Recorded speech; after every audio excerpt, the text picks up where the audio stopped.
Hi guys, welcome back to my channel. My name is Katie. I hope you're keeping safe and well. If you're new here, then hi, welcome. It's really nice to meet you. As you can see, I'm not in my usual place at the moment.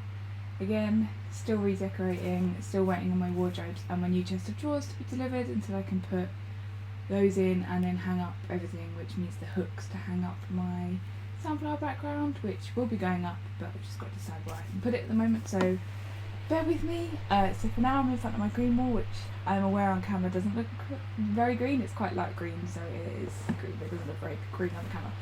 I am closer to the camera today. That's because I'm sat on my stools today and using my tripod, so sorry if it looks too close in my face, and sorry if the lighting's a bit weird. I am filming this at 20 to 10 on Thursday evening, so I left it till the last minute to film.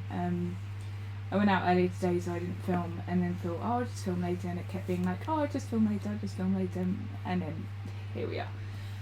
So yeah, my dad's asleep next door, so I have to be kind of quiet, but I need to film, so and I want to film, so yeah.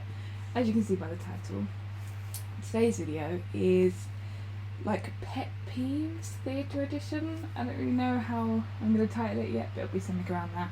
Basically, I wanted to do a video about like some like mini stories and stuff of certain things that have happened that annoy me when I'm doing theatre, or like certain theatre types of people that you get. So I thought, why not do that? Last week's video, I appreciate everyone that watched it, and I appreciate all the lovely comments I received about it, but I wanted to do a bit more of an uplifting video today, so here we are. And yes, I have just done my makeup at 9:30, 20 to 10 at night, just to film.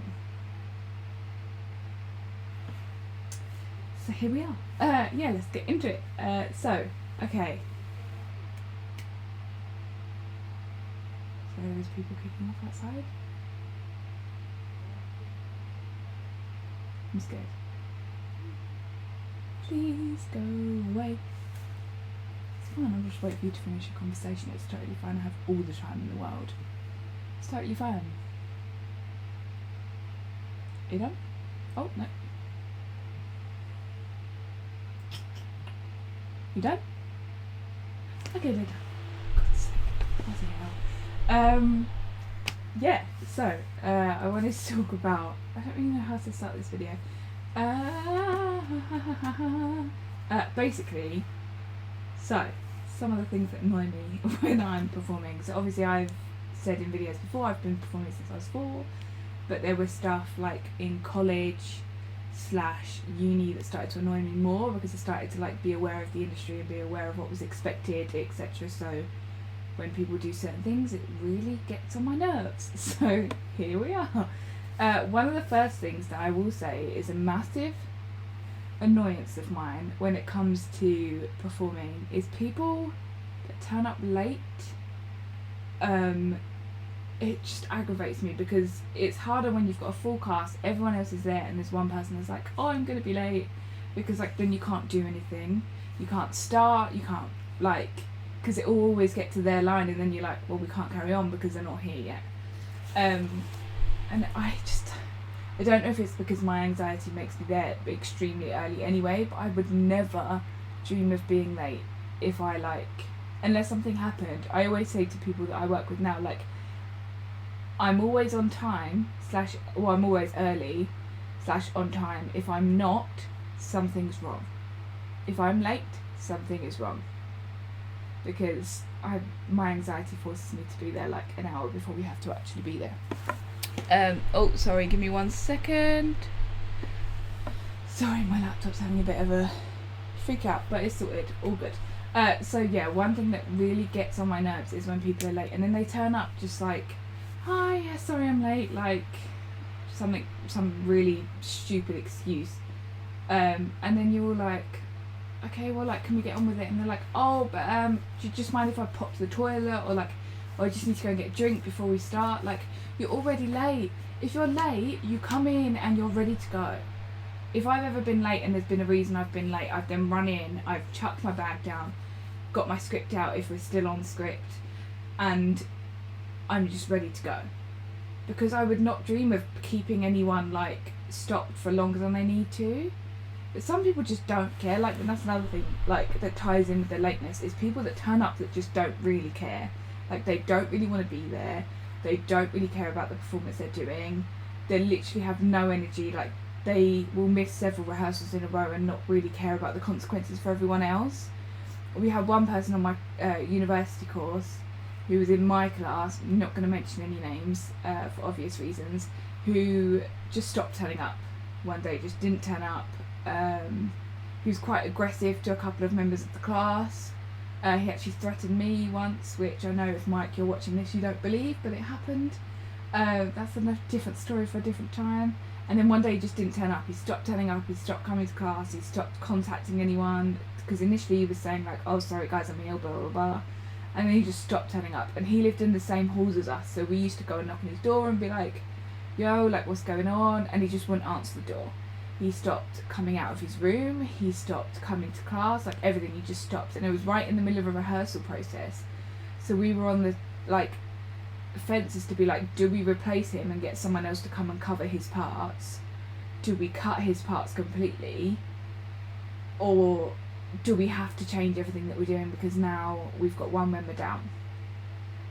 So this was our second show that we did at uni that he did this, and we were like, well, what the hell do we do? Luckily we managed to get one of the second years to come in and replace him for our show, and luckily he only had a small part anyway, and one of the dual logs that he was supposed to be in we could cut because the person that was with him and it had a different one anyway, so we could cut him from that, and then we just managed to replace him in the other bits, which is really annoying. Like, if you're not going to turn up and you're not going to bother, just tell someone. Like, he didn't even tell like our tutor or anything, like just tell someone that you don't care anymore, you're done, like, because it's not fair on the rest of your cast. And I can't bear it when people are just like, just expect you to be like, okay, he's not in, like let's just carry on. Like, you can't carry on because you don't know what's going to happen. You don't know if you're going to cut his part and then tomorrow he's going to turn up, be like as if nothing ever happened, because he used to do that a lot as well. We did that in first year. He clearly never wanted to be on the course. He clearly didn't really give enough of a shit about it, because first year he came in and then was like not in and then in and then not in, and in the end I think he only had like one line in the show, because we cut the rest of his parts because he wasn't reliable. If you're not reliable, what's the point in paying all of that money to go to a university if you're not going to bother? Like, you're not just letting, I sound like such a cheater right now, but you're not just letting yourself down, but you're letting us down as well, like the rest of your cast. And it just used to aggravate me so much. I get to a point where I'd be like, do you know what, what's the point? What's the actual point? Like, why are we still covering for him? Why are we still thinking that he's going to turn out when it's quite obvious that he's done? So in the end we cut all of his parts, and then he didn't come back for second year because I actually think he was kicked out because he didn't turn up. So thank the Lord for them kicking him out, because I would have had something to say if he was in second year and he did it all over again, because I would have kicked off if he stopped me getting like the grades I needed to get to third year because he just didn't turn up.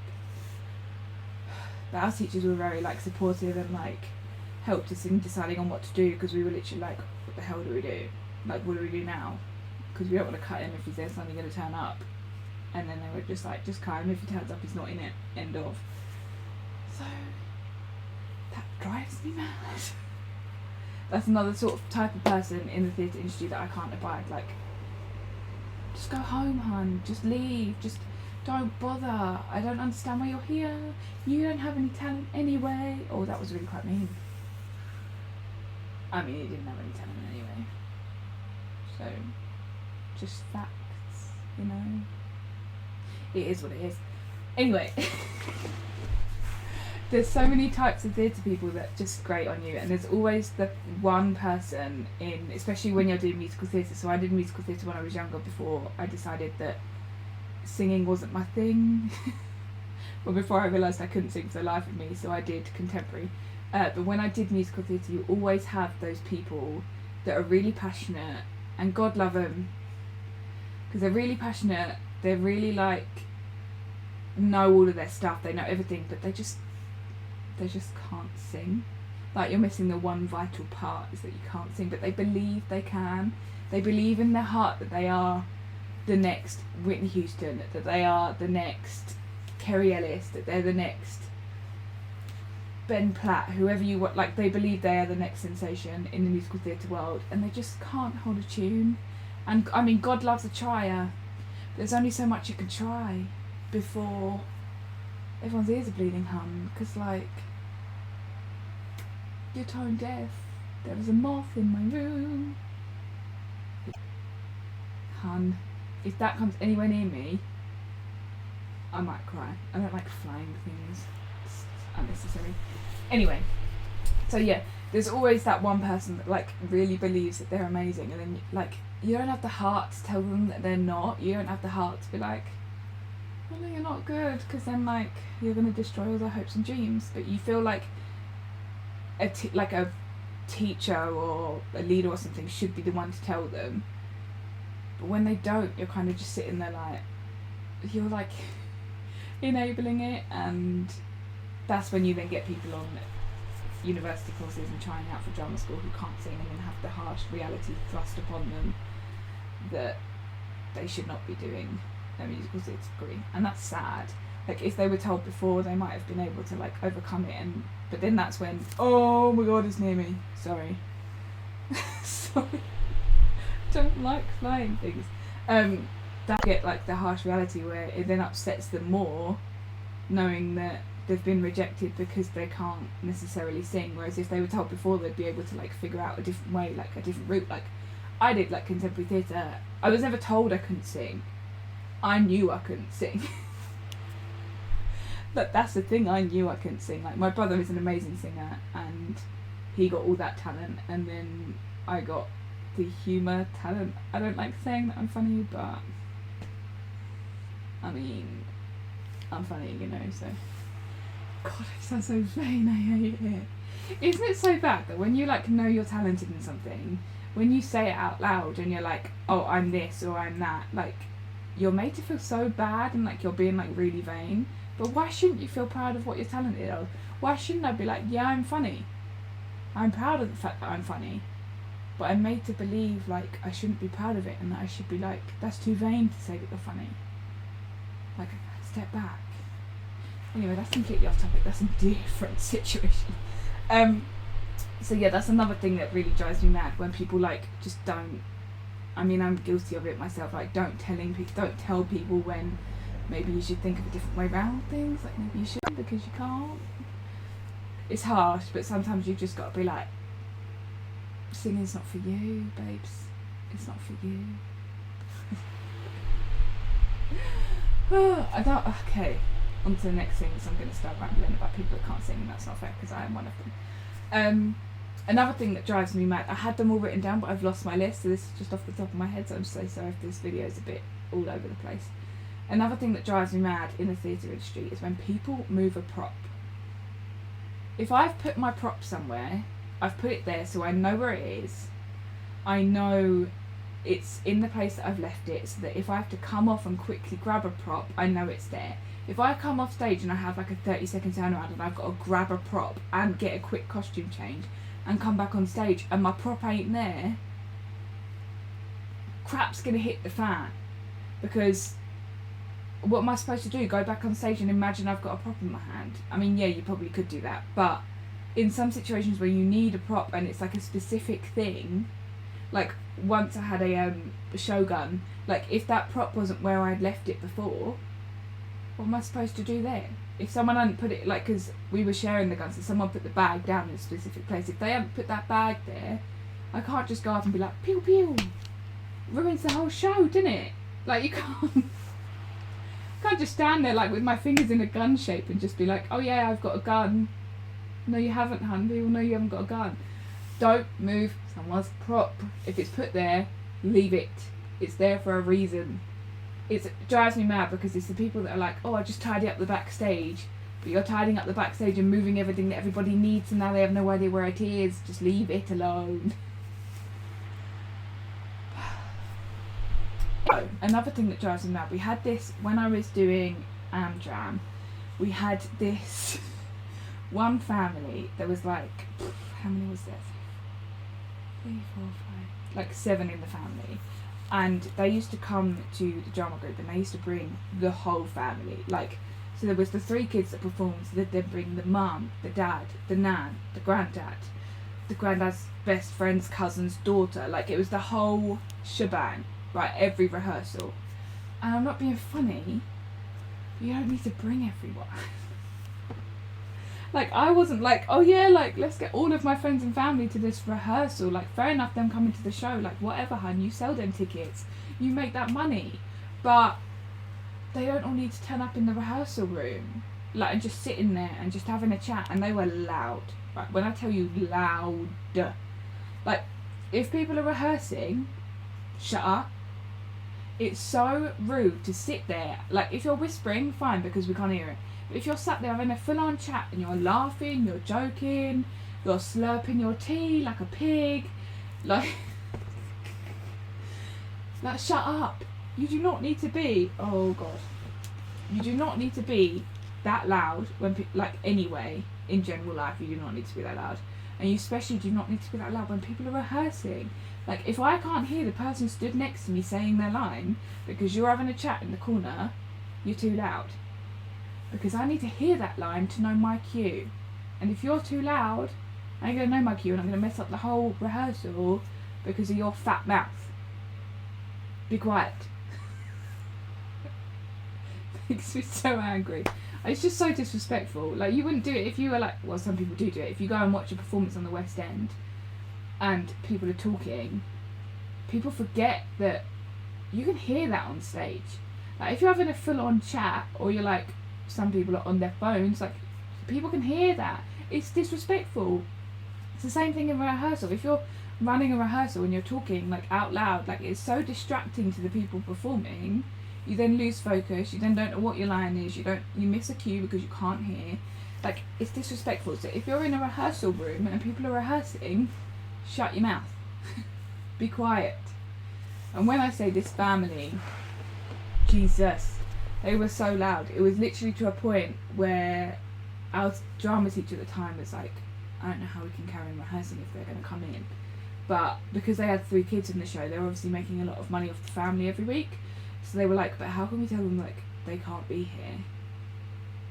Like, it was a hard thing because obviously, like, it's rude to the family, but then at the same time, they're being rude to us and, like, we can't concentrate. And when I was doing musical theatre back in Amsterdam, it was even harder because you're like, I can't even hear the song because you're in the corner, because you're now shouting louder because the music's on, because you still can't have your conversation. Like, if you want to have a full-on conversation, go outside.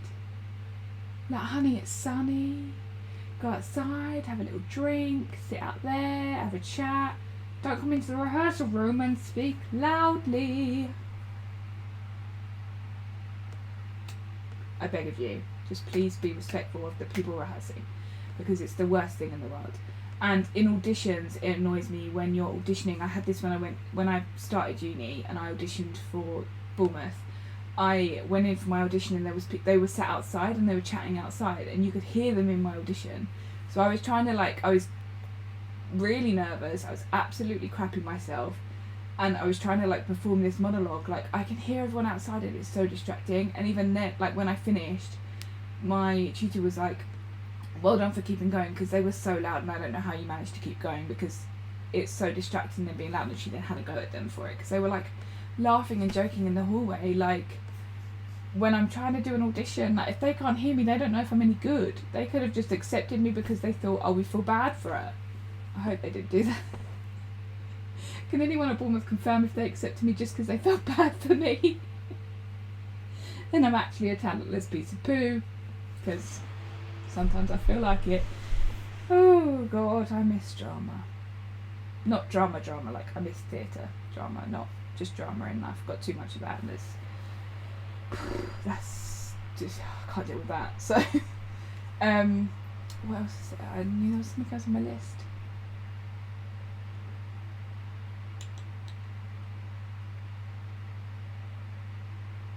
Oh, that's another thing. If you're coming into a theatre and you have sweets and you have chocolate and you have crisps, please just don't.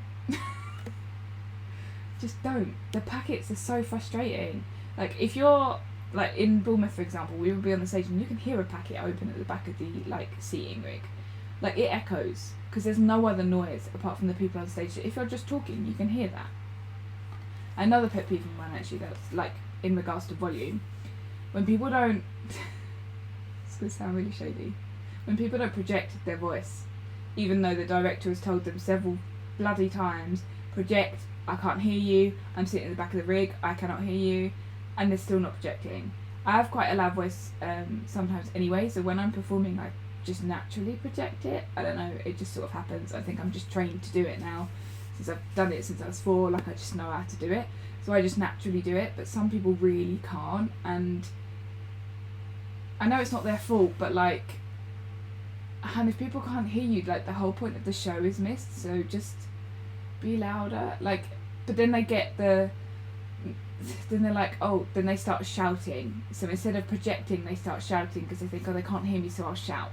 That's not what projection is, huh? Projection is you just need to raise your voice, like from your diaphragm, so that people can hear you. You don't need to shout. That's a whole nother thing. If you're shouting when you're supposed to be just saying a line calmly, like, it's just project. Be loud so that people can hear you. Otherwise, there's no point to the whole show. That may sound really petty, but it annoys me. It annoys me. It does. What can I say?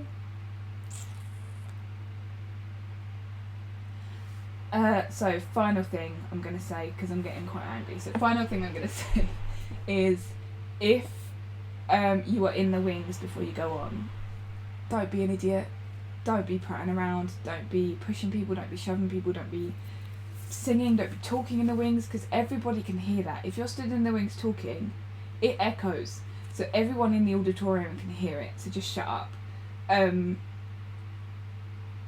don't be singing. Don't be prattling around. Don't be pushing people. Like, and if you can see any part of the audience, they can see you. I was told that from a very young age. If you can see the audience, they can see you.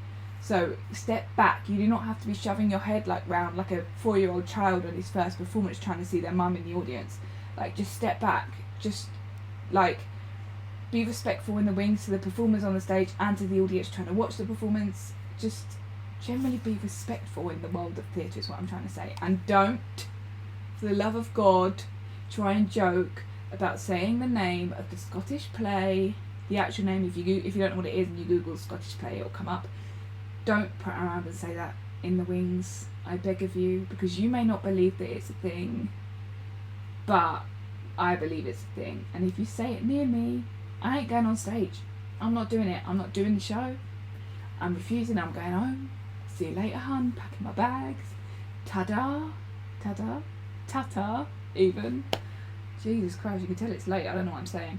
I will be going home. Don't even joke about it. Just don't. Don't say it in the wings. Don't say it in the auditorium. Don't say it on the stage. Just be respectful of everyone else. I hope this video is entertaining. I don't really know. I'm going to upload it anyway because it's just a bit of a rambly one, but I felt like it was a good idea. I went to say thought then and ended up saying felt. I don't really know what's going on. I felt like it was a good idea. I have a lot more theatre pet peeves, so if anyone wants to see any other video, but I promise I will have my notes with me and it will be less chaotic. Please let me know if you want to see anything else. I've possibly got a story time lined up for next week. This was like a couple of little mini story times in this video, but I've got a full story time lined up for next week. Hopefully, if I can get the right details for it. If I can remember enough details to make it into a video, otherwise it might just be like 5 minutes, there's no point. So hopefully I will have a story time next week. I hope you all enjoyed this video. Please give it a massive thumbs up and subscribe to my channel, it would mean a lot, and I will see you next week. Bye guys!